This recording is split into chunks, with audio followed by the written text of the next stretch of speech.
Good morning সকলোকে মোৰ এই মিনি ব্লগটোলৈ পুনৰবাৰ স্বাগতম জনাইছোঁ।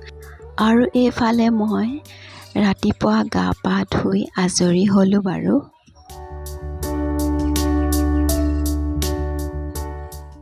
আৰু এইফালে মই ৰাতিপুৱাৰ চাহ খাব লৈছোঁ, চাহ আৰু দালিৰ পকৰি।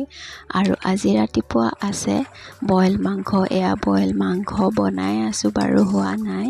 ইয়াত আজি বহুত কিবা কিবিয়ে দিছোঁ, খাব বহুত সোৱাদ হ'ব। আৰু আজি বহুত বতাহ বৰষুণ ৰাতি, এয়া দেখিছে বৰষুণ এতিয়াও পৰিয়ে আছে বাৰু। আৰু ৰাতিপুৱা ভাত খাই কাম বন কৰি আজৰি হৈ এয়া মই কাপোৰ চিলাব লৈছোঁ। অলপ ৰিপেয়াৰিঙৰ কাপোৰ হয়, এয়া অলপ চিলাই ল'লোঁ বাৰু। তেন্তে আজিৰ মোৰ ভিডিঅ'টো ইমানতে